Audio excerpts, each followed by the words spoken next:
Hello my friends, it's the Game Boy Geek here, and today we find ourselves in the land of Vikings and a new kind of warrior has surfaced, the Druids. These mysterious individuals are capable of powerful manipulations. Basing their strength on sacred artifacts, they can invoke terrifying creatures and get them to work on their behalf. Vikings Gone Wild, Master of Elements is an expansion to the popular game Vikings Gone Wild.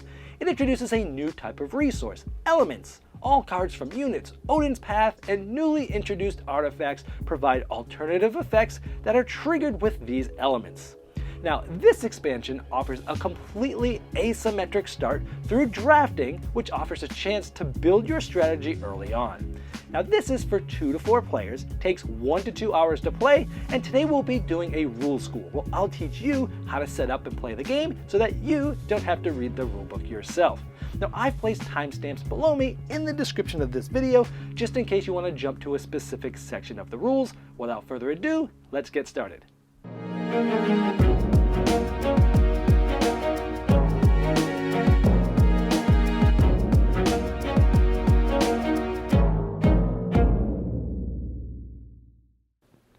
Vikings Gone Wild, Master of Elements brings in artifacts into the game, which you'll be drafting at the beginning and setting yourself up for a longer term strategy right off the bat. Each round, Master of Elements will be producing these elements that will go on your buildings, which you'll be able to activate and trigger different effects on many different cards throughout the game. You can even upgrade your Master of Elements all the way to level 3, which will get you more elements and points. There's all new units in this expansion that replaces the older ones, and these ones cater towards the different elemental actions. There's also new mission cards that revolve around the elements as well. There's new Odin's Path cards that revolve around the elements, and new endgame bonuses that do so as well. Once you know the expansion well, you can swap out the Master of Elements for different god cards where all of these have a different special ability that you'll be able to use throughout the game. From drafting artifacts and using elements for new units cards, Odin's Path, missions, endgame bonuses, and even upgrading to the god cards, this expansion adds a ton of replayability to the original base game.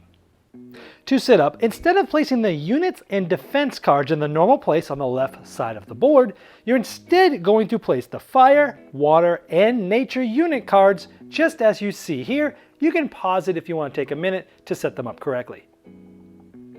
You'll take all the new Odin's Path cards that's signified by the typical Odin's Path icon, and these cards always have this new expansion icon on them. You'll take these and you'll shuffle them in with all the other base game Odin's Path cards and set up Odin's Path just like normal. You'll take all the new Divine Favor cards from this expansion and you'll shuffle them in with all the other base card Divine Favor cards, and then you'll set those up as normal. Set up the buildings as normal using the base game buildings. With the endgame bonus cards, first from the base game you're going to remove King Pig and Defender. Then with the base game ones that are left, randomly take 2 of these and also take randomly 2 from the expansion. And those randomized selections will be set up in the normal spot. Give each player a player sheet, set up their town hall just like the base game with levels 1, then 2, then 3, and give them 6 beer cards, 2 gold cards, and 2 Viking warrior cards just like the base game. Just like the base game, for setting up the mission cards, you'll have a stack of 1-point mission cards and a stack of 2 and 3-point mission cards, but now the expansion cards are going to be mixed in with each of these respective stacks, keeping the 1 points here and the 2 and 3 points there. And just like the base game, each player is going to get 2 face-up, 1 victory point mission cards. Of course, they might be from the expansion. And just like the base game, you'll take the 1-point mission cards and put them on top of all the others and place them on the board in their normal spot. Now for the simplicity of setup, we're keeping the same full mission deck from the base game, but you might encounter missions that cannot be played, and if so, remove them immediately and draw a new one. Each player will get an artifact board that they place beneath their player sheet. If you're playing with 3 or 4 players, each player is going to be dealt randomly 4 of these artifact cards. If you're playing with 2 players, each player will get 6 of those. Then each player is going to take their cards, they're going to draft and select one of them, place it face down in front of them, and pass the other cards to the player to their left. That means they're going to get cards, and you'll continue taking 1 card and passing the rest. And then finally you'll get 2 cards back, you'll select 1, and the last one gets discarded back to the box. Once those cards have been drafted, you then flip them up and you'll place them face up into those 3 slots. Each player will then get 3 Master of Elements cards. There'll be a level 3 on the bottom, a level 2 just above that, and a level 1 above that. With 2 players, since you have 6 cards, you'll discard a card and then select a card and then pass them, and you'll keep doing that until you have 3 cards. Now in the production phase, you look at your Master of Elements. Right now we're on a level 1, so you can produce any one of these 3 elements. In order to do so, you take one of those elements and you place it on one of your buildings. The Town Hall can count. Then during your turn, you can use this as a resource by flipping it over to show it's used, it's gray, and then I can use that. This, if my master's at level 1, I can trigger one of these 2 because I just flipped over the red fire. And this will give me a +1 attack, or this one would give me a +1 attack. At the end of the round, you end up flipping this back over and it's active again. At the beginning of the round, in the production phase, if I did not want this element on there, instead I could swap it out for this, and that happens during the production phase. And now on my turn, I could flip this over and use it like this, and that gives me a +1 as well of attack. However, in future rounds, as you add buildings, you'll be able to add one of these to each of your buildings, and you can use them as just shown. Now here, if I upgrade and spend 4 beer, this will upgrade to a level 2 Master of Elements. And now this will produce any 1/3, but now you can use those to enact a level 1 or a level 2 of each of those cards. If you upgrade it to level 3, it costs 6 beer, and now that it's on level 3, it produces 2 of any of the 3 during the production phase. You gain 5 points, and you can use all 3 levels.